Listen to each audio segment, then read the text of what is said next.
দর্শক এই মুহূর্তে শাহবাগে আছেন আমাদের সহকর্মী সম্রাট আনোয়ার। আমরা বিস্তারিত জানতে সরাসরি যুক্ত হচ্ছি তার সঙ্গে। সম্রাট, ইতিমধ্যে আমরা দর্শকদেরকে জানাচ্ছিলাম যে পুলিশ এবং শিক্ষার্থী সহ অর্ধ শতাধিক জন আসলে আহত হয়ে গেছেন সেখানে সংঘর্ষে। আপনার কাছ থেকে সেখানকার সর্বশেষ চিত্র জানতে চাই।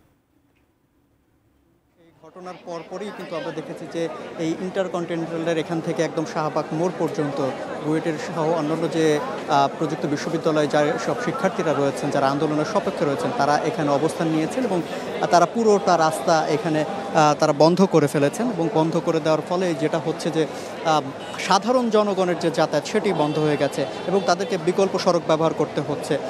তবে একটি বিষয় জানিয়ে রাখি, কিছুক্ষণ আগেও এখানে বৃষ্টি হয়েছে এবং সেই বৃষ্টি উপেক্ষা করেও আমরা দেখেছি বিপুল সংখ্যক শিক্ষার্থীরা এখানে উপস্থিত হয়েছেন এবং তারা ক্ষণে ক্ষণে এখানে স্লোগান দিচ্ছিলেন এবং তাদের যে আন্দোলন, যে দাবিগুলো আছে সেই দাবিগুলোর পক্ষে এবং সেই দাবিগুলোর যৌক্তিকতা বুঝিয়ে তারা স্লোগান দিচ্ছেন এখানে এবং তারা বক্তব্য রাখছেন। এবং সড়কে তারা অবস্থান নিয়ে তারা মূল যে বিষয়টি বলছেন যে আজকের দুপুরের যে ঘটনার সম্মুখীন তারা হয়েছে, এই ঘটনাটা কোনোভাবেই কাম্য ছিল না এবং এটি তাদের আন্দোলনের সাথেও ছিল না। এবং তারা বলছিলেন যে তাদের আন্দোলনটা পুরোপুরি একদম শৃঙ্খলার সাথে ছিল এবং সেই শৃঙ্খলাপূর্ণ আন্দোলনকে তারা পরবর্তীতে দেখেছি যে বাধার সম্মুখীন হওয়ার পরে আমরা দেখেছি যে সহিংসতায় রূপ নিয়েছে এবং পাল্টা ধাওয়ার ঘটনা ঘটেছে।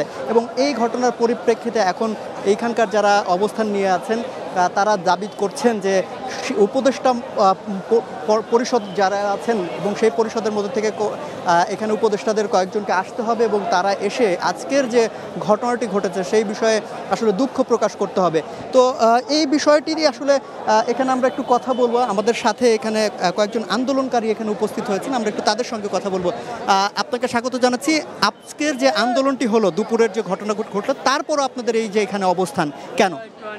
সব মশার বিরুদ্ধে সুরক্ষা দিতে এলো বসুন্ধরা এক্সট্রিম অ্যারোসল, মশার বিরুদ্ধে এক্সট্রিম সুরক্ষা। আসলে আমরা এই 6 মাস যাবত চেষ্টা করে যাচ্ছি। আমাদের 3 দফা দাবিগুলো উপদেষ্টাদের জানাতে, তাদের সাথে বহুবার আমরা বসার চেষ্টা করেছি, আমরা বহুবার স্মারকলিপি দিয়েছি। আজ পর্যন্ত তাদের কাছে কোনো ধরনের রেসপন্স আমরা পাই না। এই আন্দোলনটা এতটা এক্সট্রিম পর্যায়ে আসার একমাত্র কারণ হচ্ছে উপদেষ্টাদের এই পর্যন্ত কোনো ধরনের রেসপন্স না থাকা, এবং তারই ভিত্তিতে এই আন্দোলন আমরা চালিয়ে যাচ্ছিলাম এবং আমরা শান্তিপূর্ণ আন্দোলন করছিলাম। এবং যেহেতু তাদের কোনো রেসপন্স আমরা পাচ্ছিলাম না, আমরা যমুনার দিকে যাত্রা করি। এরই পরিপ্রেক্ষিতে পুলিশ আমাদের উপর হামলা করে, টিয়ার গ্যাস নিক্ষেপ করে এবং একই সাথে স্প্রিন্টার নিক্ষেপ করে, অনেক ক্ষেত্রে লাঠিচার্জ করে অনেককে আহত করা হয়েছে। এখন আপনারা যে 3 দফা দাবি করছিলেন তার সাথে সেই বিষয়টা আপনার কাছ থেকে জানাই। আচ্ছা, এই যে আমাদেরকে রক্তাক্ত করা হয়েছে এবং দেখা গেছে যে একটা কমিশন তারা তৈরি করার চেষ্টা করেছে, যেই কমিশনটা অ্যাকচুয়ালি আমাদের সাথে কোনো ধরনের মতামত না নিয়ে তৈরি হয়েছে। তো আমাদের সাথে কথা না বলে হঠাৎ করে ওনারা বসে একটা কমিশন দিয়ে ফেলবেন এবং কোনো ধরনের আলোচনা করবেন না, আমাদেরকে রক্তাক্ত করবেন, সেটা তো হতে পারে না। সেই জায়গা থেকে আমাদের ছাত্রদের পক্ষ থেকে দাবি হচ্ছে ওনারা এই জায়গায় আসবেন, ক্ষমা চাইবেন, তার পরবর্তীতে আমরা এই কমিশন বা অন্য ব্যাপারে আলোচনা করব। অসংখ্য ধন্যবাদ। আসলে উনি যেটি বলছিলেন যে আজকে যে দাবি দাওয়াগুলো আছে সেই একই দাবি দেওয়ার পরিপ্রেক্ষিতে কিন্তু আমরা দেখেছি যে পেছনে ঠিক আমার সহকর্মী যদি একটু দেখায় যে জমায়েতটা হয়েছে সেখানে মাইক লাগিয়ে তারা স্লোগান দিচ্ছেন এবং এখানে যারা উপস্থিত আছেন তাদেরকে চিয়ার আপ করার জন্য যা যা করণীয় সেটি করছেন। আবার আরেকটি ঘোষণাও দিয়েছেন।